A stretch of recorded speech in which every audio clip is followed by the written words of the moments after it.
The inaugural issue of the New Thinking Aloud magazine was just released on March 1st.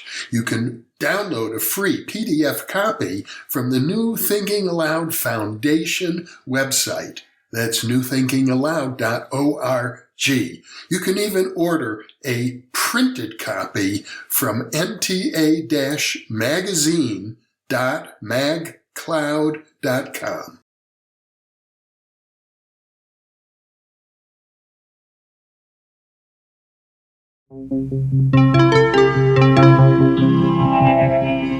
Thinking Aloud.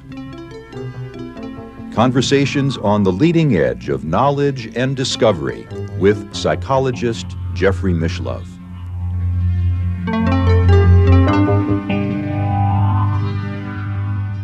Hello and welcome. I'm Emmy Vadnais, co-host with Jeffrey Mishlove. Our topic today is science and spirituality. My guest is Mona Sobhani, who is a cognitive neuroscientist and entrepreneur. She is a former research scientist and is a co-founder of Exploring Consciousness. She is author of Proof of Spiritual Phenomena, a neuroscientist discovery of the ineffable mysteries of the universe. Mona is located in Los Angeles, California. Now I'll switch over to the internet video. Welcome, Mona. It is such a pleasure to have you with us today. Thank you so much for having me. You have a background as a cognitive neuroscientist, and in your new book, you really give a comprehensive overview of parapsychology, psi research. How did you begin exploring these phenomena? I never would have touched them, never would have delved into it, because I was a very scientific materialist. I mean, I still am in some ways, but, normal scientist. I wasn't spiritual or anything, but I kind of had these personal experiences in my life. I tell the story in the book of how I'm Persian, so in our cultural heritage, I guess, there's a practice of divination, although I didn't know that's what it was called, to use, whether it's tarot or coffee grounds or really any medium. You can have somebody who's a talented reader use these mediums to kind of gaze into your life, and your future potentially. And my grandmother used to do this, and my mom still does it, and they're both very good. And I never paid attention to it or believed in it or anything. But when I was, in grad school, my mom started reading my coffee, and I just started noticing I would take notes. I started noticing that things that she said would come true. So she would see things in advance and they would come true, but then also that she could see these really tiny, significant, meaningful details of my life that nobody knew about, that I wouldn't talk about with people. They would be like private thoughts, and she would say them out loud. And I didn't know what to make of it because science couldn't explain it. So I didn't even attempt. I mean, I may have thought about it a little bit, but there was, I was busy with graduate school. I didn't have time to think about this too deeply or research it. So I just kind of ignored it, and it was a part of my life in the background. And then, later, a few years ago, I had kind of big emotional events in my personal life that my mom had seen in the coffee, and they were a tipping point for me into an existential crisis.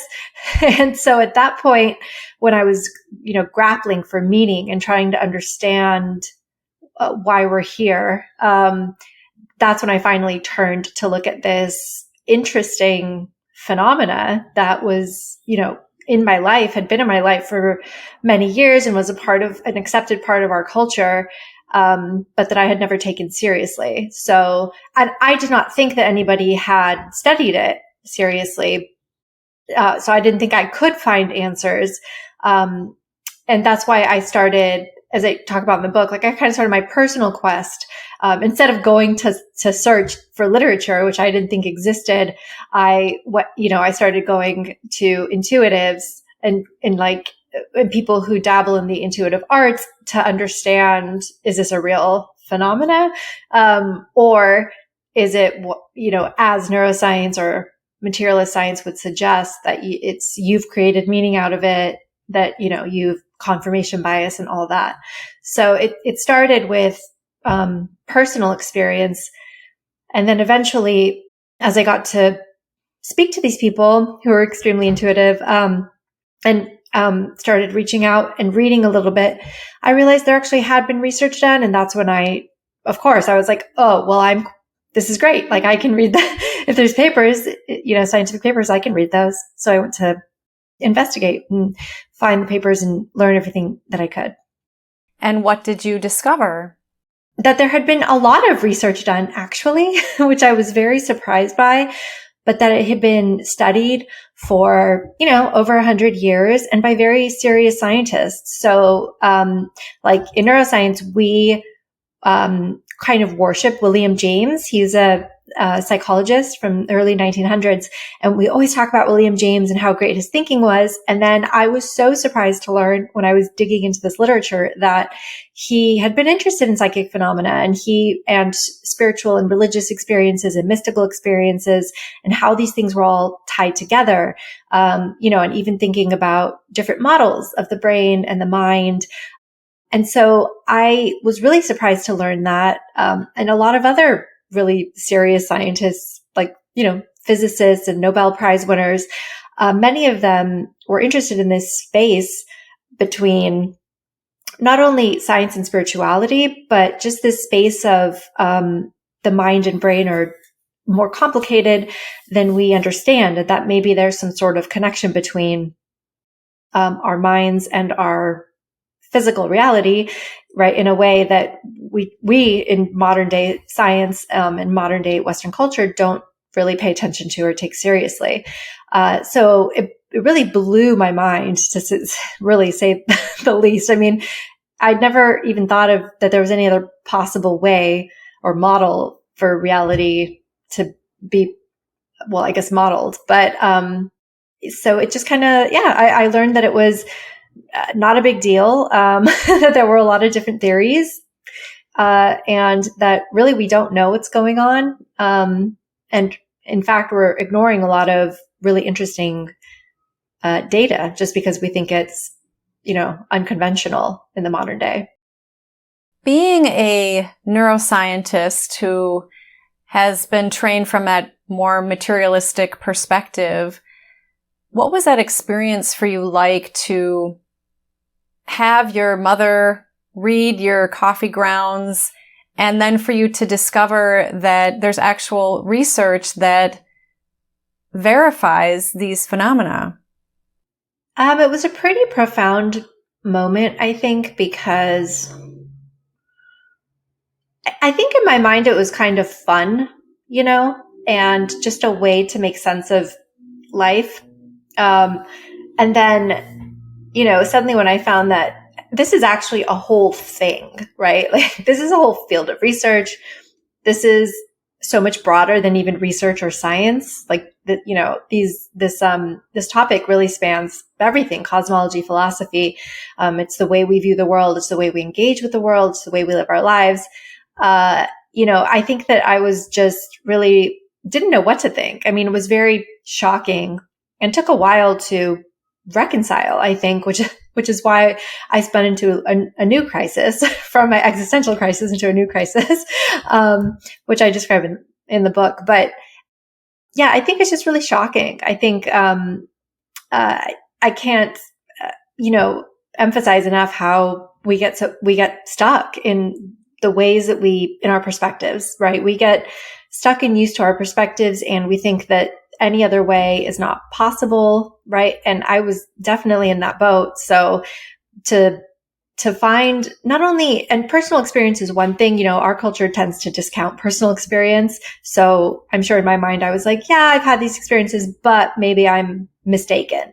But then to have scientific research and people from so many different fields coming to the same conclusion and having really open conversations, I think that it just, shook me and shook me out of the box and was like, you probably don't know everything, and you probably have to open your mind and get a little more curious, and stay open-minded. And that I was not really the kind of person to do that at that point. I was much more arrogant and certain that I knew what I needed to know. So that was a huge challenge, I would say. Mm-hmm. Why do you think so many materialistic scientists are not as open to this kind of research and phenomena as you have been? I think there's a number of reasons. I think if I just put myself back in my old shoes, I think, first of all, you grow up in a society that constantly makes fun of it and doesn't take it seriously at all. You know, in mainstream media, in polite conversation, it's just not really talked about or accepted. I mean, you know, depending on who you hang out with. But I think the general consensus is that it's, you know, it's been proven. That was something else that I just became really aware of, is there's this sentiment or this false belief that these things have been thoroughly investigated and debunked, and that we are at a place now where we know for certain that, you know, these things don't exist, and that we were wrong, that we hoped that they were right in the past, and that we didn't have the scientific tools to investigate them like we do now, but now we know. And so I think we all kind of grow up in Western culture with that belief. And then especially when you go into science, I mean, you know, there's no talk of that. There's no talk of spirituality or any kind of odd, you know, unconventional findings. So it's not even on your radar, really. You know, it's not even part of your life until it is, right? Until you have a personal experience and suddenly you're like, wait a minute, I have no framework for this. I have no explanation for this. How do I explain it? And so I think a lot of scientists we're just in the same boat. Like we're not aware of the research. If you haven't had a personal experience and you don't know about the research, and then you grow up in this culture, why would you ever entertain it? You know, you have no reason to entertain it. On top of that, they're so busy, like they can barely keep up with their own work and reading, that there's not a lot of extra time to, let me go, you know, read a whole nother field of literature. And I think it also, their whole identities are built around, and I say this as someone who, you know, I'm talking about me. I'm not attacking them. This is really all about me. Like my whole identity was around being this smart person who understood how the world works. That's what we believe we do in science. And, so to suddenly have that foundation shook or cracked, and you're like, wait, I don't know, you know, maybe I don't know everything, and maybe our tools are not enough, then it's a real threat to your ego and your identity. And it's hard to deal with. And then there's the very real, of course, concern that if you come out with interest in these things, that there's definitely stigma, you know, that you'll be not taken seriously, that it'll be career suicide. Those things are real threats. So, you know, it's already hard to get money and jobs in science. So why would you risk it? And yet there's a whole, like you say, field of research that you came to the conclusion really validates and support these phenomena. Yeah. And I think what's difficult about science is that there's always studies that support something and then studies that disprove something for every, you know, for literally everything. Like, there's nothing that we know with absolute certainty. We never say proof, even though proof is in the title of my book. The publisher chose that because scientists never say we have proof of anything. So, you know, I think but we can say there's overwhelming evidence for, right? And I think that's what I found when I was looking at this, or I thought that if I looked at the literature, when I found out there was a literature, that it was going to be poorly designed studies, you know, bad statistics, not well controlled, low sample size, all those things. But when I read them, there were so many studies, like way more participants than we use in brain imaging. There were really sound scientific protocols, like way more sound than regular psychology or neuroscience use, as someone who has done that research can tell you. And they use some of the same protocols that we even use in neuroscience and psychology. And so I was just really impressed and and it was just not what I expected. I expected it to be poorly done science, and it wasn't. And so I thought, you can't dismiss these findings and take our normal science findings, at their word, because they're equal almost, in statistical methods and experimental methods. So what do? I mean, either the whole method and our stats are wrong and we have to throw out all our science too, or we take these phenomena a little more seriously. So, that's the impasse that I came to. And, I try to stay open now and say it's possible. Based on what I have read, I don't think this is true, but it's possible that all of science and stats is wrong, right? Maybe there's no phenomena at all. I don't know. But I try to stay open to both sides because we don't really know. You yourself had personal experiences with your mother reading your coffee grounds on Sundays. Can you share a story or two that really grabbed your attention and let you know that something was going on? Or was it just slowly, year after year, just so many experiences that validated that your mother was really getting information that was from maybe the collective consciousness, or who knows? One of the big ones that I talk about in the book was, it was the death of someone I knew. Someone I knew was killed. But before it happened, for weeks in advance, my mom, who normally doesn't even give bad news. If she sees it, she'll, in the cup, she'll try to just say, don't be, it's not going to be a big deal. She tries to kind of give it a soft landing. But, this, like 6 weeks in advance, she saw it and I would go home on the weekends, every weekend. So for 6 weeks, 6 weeks in advance, I would go home every week and we'd have coffee. And then she kind of said to me, in a serious tone, like, I think I need to tell you that you're going to get some bad news. And I was really taken aback because her tone was so serious. And I'm like, what is going to happen? But she wouldn't tell me what she saw because she was like, what if it's not true? What if it doesn't happen? Who knows? She didn't want to put it in my mind. So she didn't say that, but she just kept saying for weeks, she would just like nod her head. Yep. She's like, okay. So just so you know, you may be getting again, just bad news and just, and then she would turn into a mom and kind of, talk to me about how sometimes we hear difficult things in life, but we'll make it through. And I'm like, what the hell is going to happen? And she did tell me it was, like a little far removed from my life so that it wasn't like, somebody that I live with or somebody or a family member or something like that. And then what happened was somebody I knew, one of our professors at USC was killed by one of the students, and was someone who had helped me with one of my dissertation experiments, who I knew. So it was a really upsetting and difficult news. But and when I called my mom after I found out, I was like, I think I know what the bad news is. And I told her what happened, and she said, yeah, it was a death, but I didn't want to tell you ahead of time because it would already be bad enough when it happened. So she's like, she's like, but I saw very clearly a death.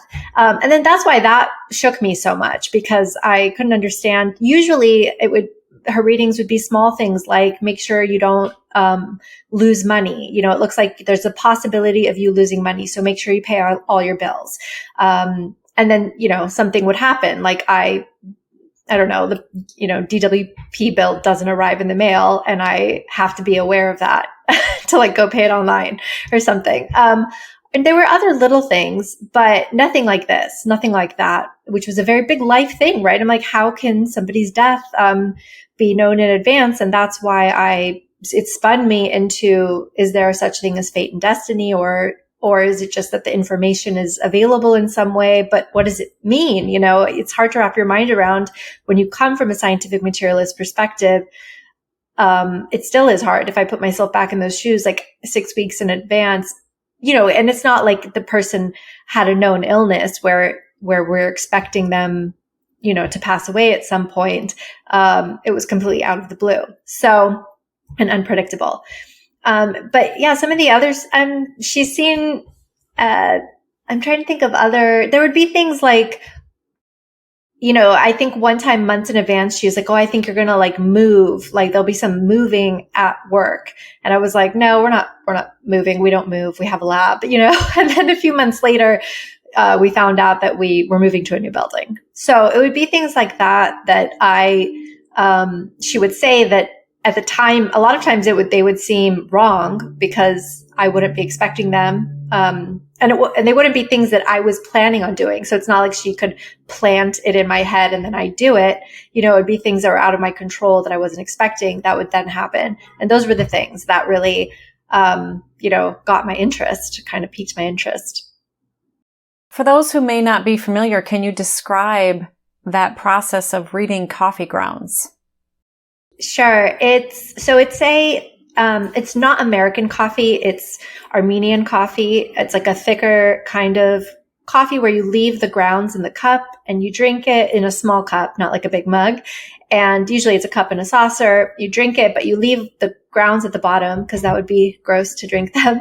And then you flip the cup, you let it dry, and the grounds kind of just scatter as they will in the cup. And once it's dried, you can have a reader pick it up and look for pictures. And my mom says that it's very archetypal and symbolic. So, there's symbols for everything. Like, I think if you see a snake, it could be an enemy or it could be money. I think a mouse is like losing money. I'm trying to remember some of them. An elephant is a contract. And so she learned this from her mother, and passed it down to me too. But, it's basically, she said, you look for these figures, these shapes that come out to you in the cup and the information that kind of just comes from it. And then you look for links between the pictures and you can create stories. And you, like, as I mentioned, kind of, there's things that are like inside your life and outside your life. So there's sort of like some art to where the grounds are in the cup when they dry. Mm-hmm. I recall you mentioned in your book about you were dating a man at the time whose eyelashes you really liked. Yes. Oh yeah. That one really, oh, that's true. I forgot about that one. That one really shook me. It was so funny. It was like I was dating this guy and he had really long, beautiful eyelashes. And I never told anyone. I just noticed. It was like a personal thing. And no one else noticed. I think after this incident with the coffee, I told my best friend and she was like, his eyelashes? She was like, does he even have eyelashes? Like she didn't, it wasn't like a known thing about him, but my mom was reading my coffee and she said like, oh, it looks like there's a man in your life. And she kind of like described his personality and stuff. But then she said, and he has really long eyelashes. I just thought it was so weird and so funny because it was only significant to me, Yeah. So it's like, it was so significant to me, but it showed up in the cup or she picked up on it and she didn't know him. I hadn't told her I was dating anyone, so she didn't know what he looked like. It was really funny. What have you discovered or what sort of ongoing conclusions have you drawn about how your mother is able to gain this information? I think it just comes. I really couldn't understand it before, but since this whole thing happened to me, I've learned how to read tarot, and I've dabbled in some of the other intuitive arts, and I've paid more attention to my dreams now because I've always had precognitive dreams, but I just ignored them. When I became a full-blown materialist scientist, I was like, oh, it's just coincidence. But they really weren't. They're precognitive. So now I keep track of those, and now I understand it better. It just kind of, it's weird. I still don't fully understand it. So when I'm reading tarot for someone and they'll be like, oh my God, this is so crazy. But when I'm saying it, like it just, I don't even know what I'm saying, like I'm just reading the cards. But, and I actually asked my mom that before I even started dabbling myself, and she doesn't understand it herself. She doesn't really sit and think about it either. I don't think she's it's just something she does for fun. It's not something she thinks about or worries about or analyzes at all. And sometimes she doesn't even realize, she thinks she's just reading the images, right? Just like I described to you, like you see a snake or a rabbit, she thinks it's technical. So she's like, oh, I'm just telling you what I see in the cup. But I do think there's some element of something just from her mind. I don't know how else to explain it. Mm-hmm. Perhaps the connection of the oneness of which we are all a part and entanglement. Yeah, she taps into, I think it's something we tap into when you're in kind of a special, for me anyway, it's like a special meditative state or kind of, a letting go state and that's kind of what it's like when my mom's reading. She's, just kind of gazing into the cup and images just come up. Yeah. And in your research, you show that people who are able to do this often have to decrease the analytical overlay, decrease the static and the noise in the mind to be able to access more of this information. Right. That's what I found from the research that I read. I think it was the SRI research, or I don't know, it's just any kind of psychic phenomena research. When they interviewed the intuitives, we're kind of trying to understand the physical process. I think it was Ingo Swann who used that term and sort of described that you have to quiet the mind. Otherwise, there's all this like thinking and memory and analysis, which is our normal day-to-day, left brain kind of regular mode of living. And you kind of have to quiet that down to access something else, whatever it is, the field or the oneness, as you mentioned. But it's like it's there, but it's like our analytical mind kind of overlays onto it and makes it hard to hear and access. So anyway, that's how they describe it. Reading coffee grounds or tarot may be a way of focusing the mind or consciousness to receive that information. Yes. Yeah. I do think it goes into some sort of receptive mode.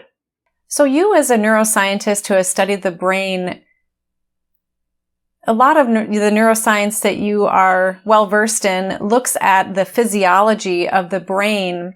How do you sort of marry consciousness with that in light of what you have discovered that you put in your own book?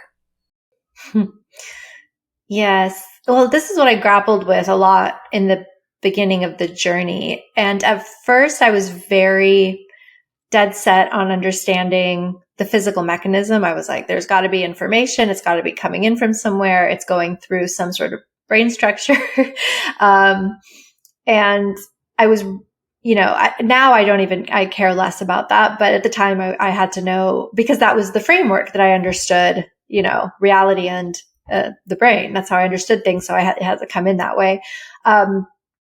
And especially since I didn't encounter until a little bit later in the journey, encounter this idea that that something other than physical matter could be the foundation of the universe. To me, I thought that was established and settled, and we were all in agreement on that.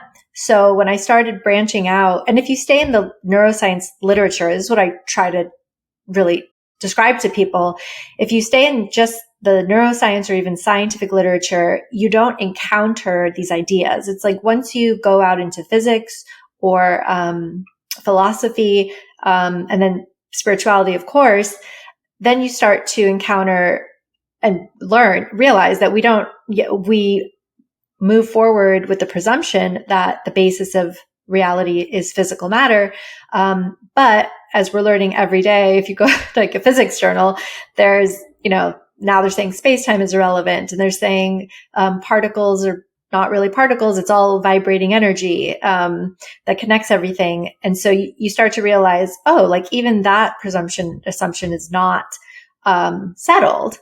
And it's possible that something else is the foundation of reality, such as consciousness, which when I initially encountered this idea, It did not make sense to me at all. I couldn't accept it.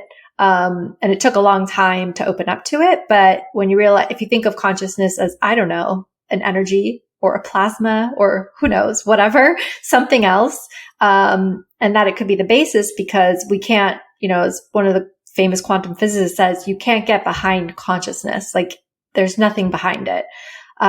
So once you start to open to that, it kind of switches. It changes, my focus on the brain and the mechanism kind of is not as important anymore. But I think that now and I put one of these papers in the book, but we're starting to see in peer-reviewed scientific journals other models of consciousness put forward, like that it's possible that, typical neuroscience, conventional neuroscience thinks that consciousness comes from the brain. So if you die of the brain, something happens to the brain, there's no more of your consciousness, your personality, you're gone.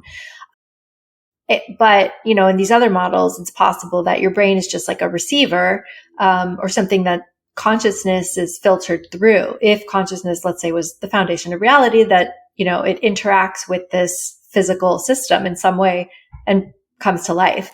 And we're starting to see these kinds of theories in peer-reviewed scientific journals now, as people try to model, account for more types of evidence than just, especially with psychedelics, having such a renaissance right now. There's a lot of different fields coming together to explain these experiences. And I keep telling people the only thing neuroscience can do is describe the physiology. All we do is describe what's happening in the brain, and then we can create theories for what we think, but really we're just describing things. We're describing what parts of the brain are active when a task, is being done, or when you take a certain drug, but it doesn't explain why that's happening, why it leads to a certain experience and not another.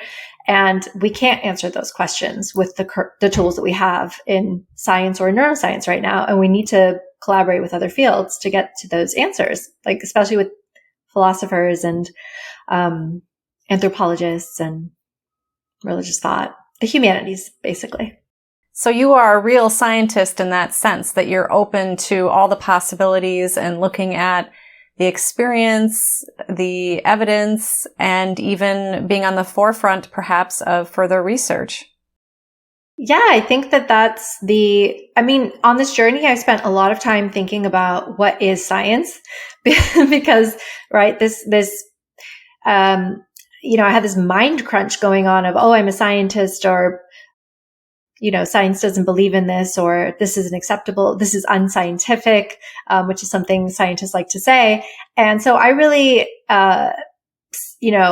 stopped and thought about it. I looked up the definition of science. I looked up the history of science. And it used to be that science, it was like a natural science. It was natural philosophy, right? It wasn't what we use today in science is the scientific method, but it didn't used to be that way. It used to be much more inclusive. Now there's such specialization in each field, and we never talk to other fields, so we never know what's going on. Even in neuroscience, cognitive neuroscientists never talk to molecular neuroscientists.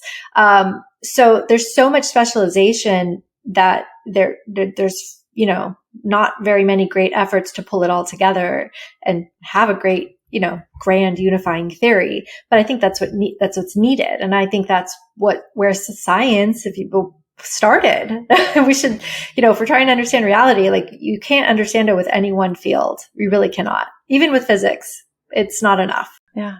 Well said. You yourself took LSD as part of your research in this area. Yes, I did. I got really curious about psychedelics because I was learning about psychic phenomena and paranormal things. And I was interviewing all these different people I wasn't writing a book at this point. This was just my personal project. So I was just interviewing people, and a few of them mentioned to me, have you looked into psychedelics? Do you know that a lot of really paranormal and odd things can happen on psychedelics? And I had never thought about psychedelics ever in my life when they said this, and I didn't see how that was possible, but I went to read, that was, another deep dive I went into, and I was, again, blown away. I was like, oh my God. First of all, I was like, psychedelics are super healing. Who knew? No one ever talks about that. All we talk about is how they melt your brain. Or that was the impression that I had, or that they make you hallucinate. But it turns out that they're super healing for people.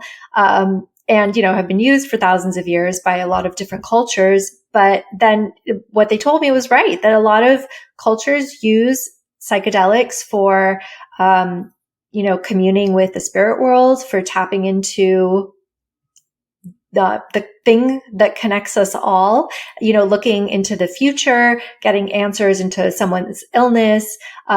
So it was commonly used in that way. And then also in Westerners, in the 60s and 70s and even the 50s, when they started to bring psychedelics into the culture, psychiatrists were studying it very seriously as a cure for multiple things. It's pretty well known in that literature, if you look at it, that it was so common for their subjects to have telepathy experiences or precognitive experiences, like in the sessions, that it was just common. Like it was part of it, and it became unexceptional after a time because it was just so common. So I didn't know any of that, but I wanted to try.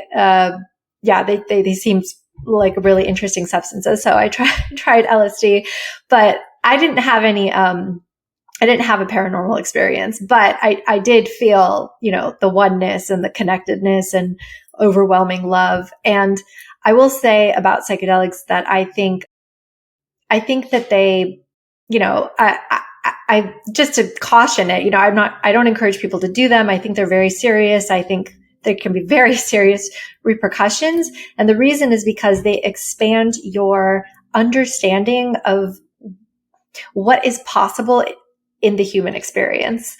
And I know that sounds so vague, but it's like you have this everyday consciousness of I wake up, I drink my coffee, I think about my things to do, I do my work. And then when you take a psychedelic, you're suddenly aware of all these different ways of being and being alive. And it's really beautiful and very healing. And I think they're fantastic. I think, honestly, but again, I don't encourage people to do them. Because if they took them, you're saying that there could be benefits, but also there could be unforeseen repercussions? Yeah, they're very sensitive to set and setting, as everyone talks about. The substances make you very sensitive to everything. So like your emotions are sensitive, you're sensitive to light and sound and to other people's emotions. And so you have to be in a safe space where you feel very comfortable. And even, like for me, dim lights, nice music, because so for example, one time my friend had a movie on when we tried shrooms, and I felt like the highest high and the lowest lows of emotion while watching the movie, and it was not pleasant. So I decided no more movies on psychedelics. So you have to be in a very, safe setting. And then I think also, there's a lot of preparation that goes into it, because you may encounter parts of yourself that you didn't know existed, and then you'll have to deal with that psychologically. And then, you might, if you're a materialist and you experience oneness, or you see a spirit, or you have a telepathic moment and you come back and you're not prepared for that, which happens to a lot of people. A lot of people come back off a psychedelic trip and they were atheists and they're suddenly not because they encountered God, but those are life-changing, very serious existential things that can happen to you that, may ultimately be good, but some of them can be very challenging. So it needs a whole ecosystem of support and a lot of preparation and a lot of integration after. I mean, they are not to be taken lightly. Having a guide assist may be beneficial, and there is research being done on these psychedelics for all the reasons that you mentioned, to assist people with their own consciousness.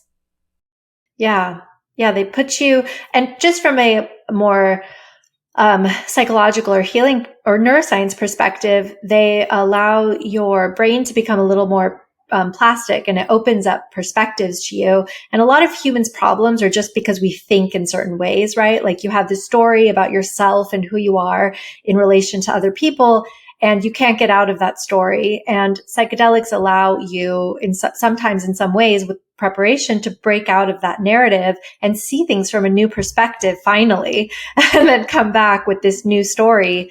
And so that's why they're very healing. And they also allow easier access to subconscious material. So, our brains, have a lot of things recorded from our past that it tries to keep away from our conscious mind because it wants to protect us from pain, because you might have a bad story about yourself from childhood or something. So it keeps it out of your consciousness. And if you can't access it, then you can't work on it, right? And you can't resolve it. And psychedelics, for some reason, allow more access to that. They kind of open that door and allow things to come out that are hard to access otherwise, because your conscious brain is like, no, we don't have to look at that. Right. And it can blow the door open for people when they may not be entirely ready for that. Exactly. And so if you're not ready for that and you don't have someone to support you or ways to integrate it, it can be very challenging. We agree. It seems that there's more going on than just the physical brain. If we were to go ahead and say the brain is maybe a reducing valve, it still can be helpful to understand what's happening from that physiological perspective. What do you understand is happening from that neuroscientist perspective of when someone is taking LSD, for example? Nobody really knows. I've been following the literature. I mean, there's a few different theories, but, and this actually goes back to what I was saying earlier about how, scientific studies, because the samples they use are never identical. Sometimes the methods they use are never identical. You always get these like varying results. But I can speak generally that one theory I think is that this was the first one put forward. There's a brain network called the default mode network, which is active when you're kind of like in default mode, like not when you're not doing much or you're not engaged in a task. And it's thought to be involved in self kind of definition of the self, your sense of self, your sense of ego, your focus on yourself. And they've shown in meditators, people who are very experienced in meditation, you see a dampening of default mode, which means less focus on the self. And when you're comparing that to phenomenology of meditation, right, you have this oneness. That's kind of how they explain it. So they saw something similar with psychedelics initially, which is interesting because psychedelics, when you take it, there's so much going on that people initially thought there must be so much activity in the brain, right? Like your visual cortex, your emotions are amplified, like everything is amplified. So they thought there's more activity, but they actually initially found there was less activity in a lot of regions, which was counterintuitive, and including the default mode network, which that did make sense because it is a less of a focus on yourself and more of a, feeling a oneness with everything. Like the boundaries of your perception are broadened. So there's less of a distinction between what is me and what is you, and what is me and what is the couch.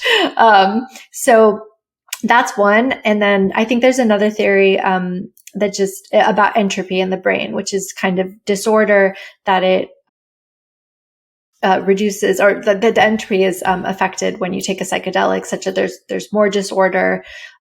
And that's with psychedelics, as I mentioned, the psychological thing is the perception is blown open and you can see new perspectives. And structurally or physically, the brain is literally connecting with other parts. Regions are connecting with other parts they don't usually connect with, which is why it's like you can feel someone's thought or feel a color or taste a scent or whatever, because the parts of that normally are not connected connect. And so there's this like sudden, they're all like suddenly just in conversation. The whole brain is in conversation, whereas normally they each have their own, area, and they're like, we got our tasks. This is our patterns of thinking. This is what we know. And then when you take a psychedelic, it's like everything just talks to each other, and it's like, whoa. And when you come back, the brain, like I said, it's more plastic. So it can structurally change to support the new perspectives that you came out with. Do you engage in a meditation practice? Oh yeah. Yes. Even before this, Crisis. I was meditating every morning. It was a good way to get ready for the day. Now I spend a lot more time meditating in the morning and in the evening, just because it's a nice way to, I don't know, just not think. Just kind of get in tune with my body. And I've been doing a lot of that lately, actually, is reading somatic psychology and that kind of stuff of, listening to your body and identifying sensations and how they relate to your emotions. So I've been doing a lot of that lately. So it's been very interesting. Psychedelics have been getting more attention as well as meditation, and certain people may gravitate toward one or the other for various reasons. Being a neuroscientist and what you know about the literature, how would you say those two compare to each other as far as how they can be beneficial to someone? I think they're both great. I think meditation is a great everyday tool. Psychedelics are not an everyday thing, even though microdosing is becoming popular. But even if you microdose, you don't normally take it every day, so that your brain doesn't get used to it and stop producing its own chemicals. I think but you would never take high dose psychedelics every day. You wouldn't be a functioning human. So I think that, I think meditation is a great tool for me anyway. This is how I approach it. For me, it's a great everyday tool to tap into myself, to tap into something greater, to go tap into a flow, just a letting go of boundaries. And psychedelics, I think, honestly, I love them the most for their healing effects. I think that they provide a very nice bridge between psychology and neuroscience, kind of bridging why us trying to answer the question of why do they work and heal people the way they do is forcing us neuroscientists to talk to psychologists and kind of understand why that works. So I love the thing I love most about them is their healing potential.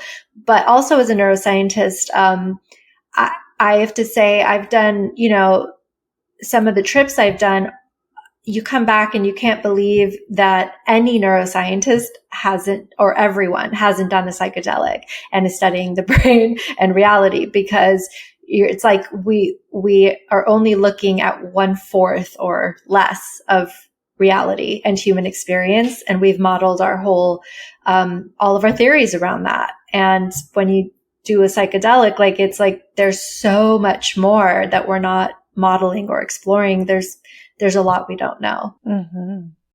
What were your spiritual or religious beliefs before you had your own existential crisis and took a deep dive into psi phenomena and parapsychology?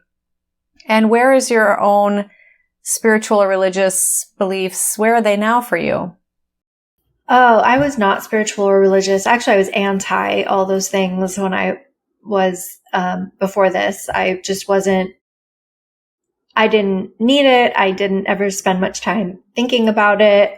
I think I subscribe to the idea that it's all nonsense, that it's an idea created for humans to help cope with life. But through all of this exploration, I've come to realize that that's a very narrow, uneducated kind of theory, actually, because psychedelics are actually a great example of this. One thing that interested me about them, but it's not just psychedelics. It could be, some people have mystical experiences in meditation or spontaneously. But if you have that kind of mystical experience in a psychedelic where it's like you lose your sense of yourself and you become everything, and sometimes you encounter something, people who are atheists come out of it and use the words sacred and divine because that's what it feels like. And to me, that is one of the most important questions that we could ask is, because I think science tends to say if you come, you have these, your perception box, what you consider. So a Westerner who's an atheist who goes in to have an experience like that shouldn't necessarily come out using those words because they're not cued, they're not primed right? Those words are not, they're not religious. It's not on their minds every day. They don't believe in it. It shouldn't be. So I think that's interesting. And I think it points to deeper questions about our reality, especially since you see very common language used coming out of those experiences, but not, as I mentioned, not just psychedelics, any kind of mystical experience or near-death experience. I think you find very similar language, and that makes, I think that just points to a question of what is this underlying commonality that arises through certain human experiences. So, I mean, because of all of that and the literature and all the things that I read, I open to the possibility that there could be something. I mean, I do think now that there is a spiritual or mystical dimension to the universe. I try not to believe anything, and I try to stay open, because I always understand that I haven't read everything in the world, right? I don't have all of the data to definitively say, but based on what the data I have, that's where I'm leaning towards right now. But, I could always get more data and change my mind. But I do think that experiences like that, like when you have a human coming out of a profound experience like that, and they're not primed to use that kind of language, I think it's a really interesting question, to ask. What are they encountering? Well, in the world's indigenous cultures, back to the beginning of humanity, and maybe even before, have all embraced some type of connection to something greater, a divinity, a oneness. And that seems like a fair amount of data as well. Yes, I agree. Yes, totally. And that was another thing that convinced me. I have like a long list of things that convinced me, but that was another thing. It was like, oh my gosh, these have been used across, cultures, continents, time, millennia. I mean, it's a core part of being human that we've forgotten about. And I think that's where I stand now is, I embrace my spirituality. I think one of the most difficult things for me was realizing that spirituality was valuable, because I didn't think it was valuable before. So realizing that it's valuable, and, and because of that, I've been looking at, and I'm not the only one, there seems to be a cultural, kind of move in that direction, because I've read a few books by a few psychologists or psychiatrists that I follow, and that, in their newest books, they're including a discussion of psychedelics and indigenous cultures and spirituality and how it ties back to our minds, bodies, and health. And I think that, there's a very real link. Actually, literally, there's been, like last year, there were some articles published in medical journals, big ones, that showed that if you comparing groups with chronic illness, if you look at spirituality as a factor, the ones who had spiritual beliefs and I don't know if they looked at if they had community support or if it was just beliefs, because I know that's kind of a mitigating factor, but that their outcomes on their chronic illness were better. And I think that there's a lot of other studies like that just show when you have meaning and purpose and spirituality in your life, that you see better outcomes. And I think there's a cultural movement, like it's kind of coming into the cultural zeitgeist, the consciousness, because I see it in multiple fields coming up of like, it's actually valuable, and not just valuable, but it's good for your health, because what's valuable to you is good to your health. What gives you meaning and purpose, it makes you healthy. Definitely. Yeah. The power of belief can greatly impact the choices we make in our lives. Yeah, absolutely. Yeah. Do you feel that science and spirituality can coexist? Yeah, I definitely do.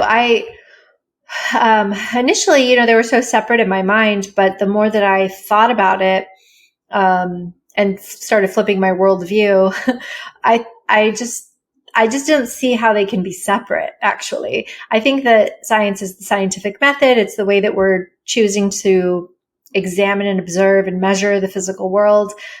But I think that and this goes into a whole philosophical thing, but if there was a spiritual dimension, let's say, it must interact with the physical dimension if they're separate. I mean, it may be that consciousness is all there is. So, we haven't settled that debate. I don't know what the, foundation of reality really is, but we should be exploring those different ideas. And I think that if we are even aware of it, then it must be intersecting our reality, meaning that, it must interact with science too, or we can measure it. Like there's definitely overlap. So I don't, and I think that I held a social at one of the biggest neuroscience conferences in November for neuroscience and spirituality. And I thought no one was going to come. I was like, we're going to be tar and feathered. But we had 50 scientists show up who were so excited to be there and to talk about spirituality or anomalous phenomena, precognitive dreams, reincarnation, all of it. And, some of the questions that we heard was exactly what I was saying of all we do in neuroscience is describe. We describe physiology, we describe mechanisms. And, for a lot of the younger ones, they were kind of saying, when we have 5 cells and like one dies and one doesn't, what's behind that? Like really behind it. Or when things are equal and something different happens or we observe something unexpected, there are things behind the descriptions and mechanisms of science that like I mentioned, we can't answer in science with our tools because they're bigger questions. They're philosophical questions or, like questions about the nature of reality, that we don't address. And I was starting to hear those questions come from them of what are the deeper questions behind the mechanisms and the statistics. They were curious in that. So I think it's already there in a lot of scientists. So that's why I'm trying to encourage scientists to come out and be interested in this stuff so we can talk about these things and, look at the evidence and maybe think of new theories. But I definitely think it should be in a space together. Mm-hmm. You describe in your book that science is a cult. Yeah, and at that social that we had, somebody else said that completely independently of me saying it or them knowing that I used that terminology in my book. It was funny. It is kind of a cult. I mean, I think social groups are cults, all of them in a way. So it's just in that way, another social group, but it can be culty, it could be us versus them. And that's why it's hard to be open. And because it's like this sort of, it's built into us, unfortunately, in humans, right? This kind of social group cohesion thing. So, it can be culty. I definitely felt that way. When I was coming up against this initially, I thought, but I'm a scientist. And that's why eventually I had to let go of identity, right? And just the whole idea of loosening all of my boundaries, right? Boundaries around identity, boundaries around my social groups or my ideas around these things, and just kind of loosen them. But it's not an easy exercise.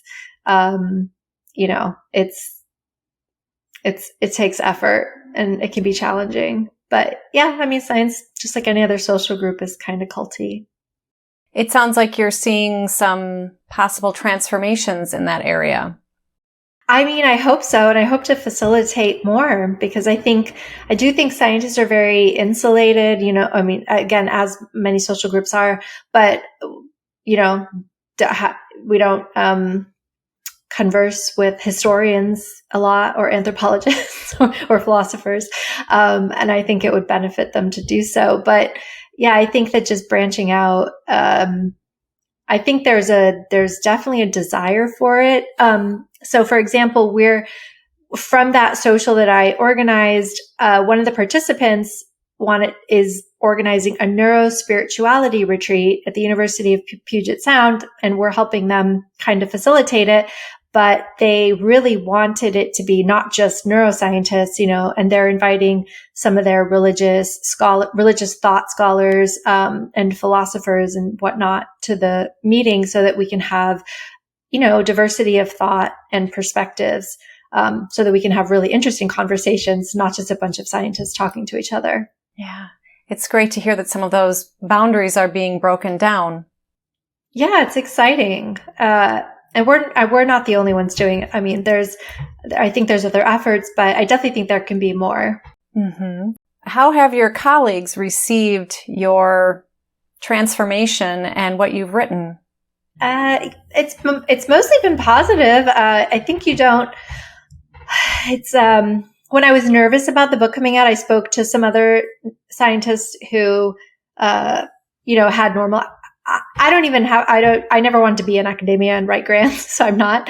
But I spoke to other scientists who were in academia, but who had, written books about consciousness being fundamental and talked about anomalous phenomena. And I would ask them, like, how do you deal with it? And a lot of them told me, they're like, first of all, no one reads your book, so don't worry. Like, your colleagues are not going to read your book. They don't have time. No one even knows what you're talking about. He's like, it's rarely an issue. The people who aren't interested, they're like, they won't listen, they won't read. It's actually not as much of a problem as you think it is.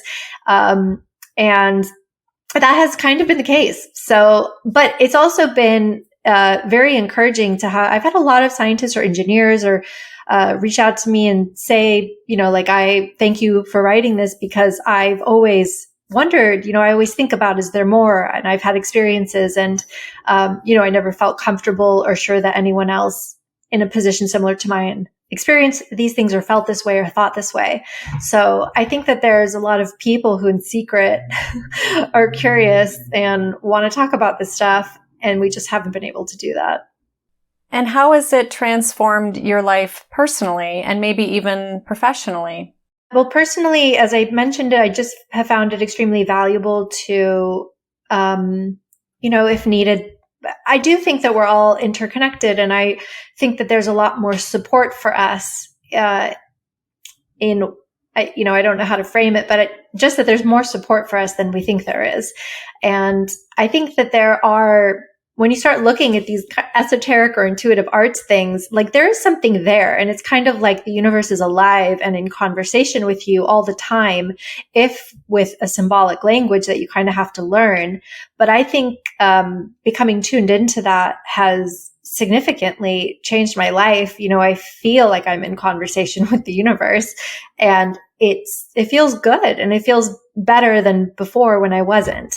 And so I find it very helpful. And also this just idea that, that Carl Jung and many others have talked about, of like, our internal world resonating with the external world, and vice versa. And kind of looking at that as hints of what's going on and where you are, if that makes sense. So kind of paying attention to the things that happen in your life, or in your body, and thinking about the deeper meaning of those things. So it's added a whole beautiful dimension to my life, and a lot of support, I think, and a lot of resiliency tools, I would say. Like, I feel like I have a lot more tools to better engage with life. So it's been great. It's spurred this kind of desire to engage more with neuroscientists, but other scholars, and help bring them together. So some of that has been, as I mentioned, the social and this retreat coming up, which are a little more academic, but we are exploring, my collaborator and I are exploring ways that we could, scale this in some way. And yeah, I mean, like I said, I was, before the book came out, I had already left academia. I just wasn't really interested in, publishing papers that no one would read and writing grants all day. And I don't even like doing hands-on research like brain scans. I don't like doing that anymore. So I had already moved away from that. But I write a newsletter on psychedelics and altered states of consciousness. And yeah, just try to engage with people who have similar, curiosity. Oh, that's wonderful. Is there anything else you want to share today about science and spirituality?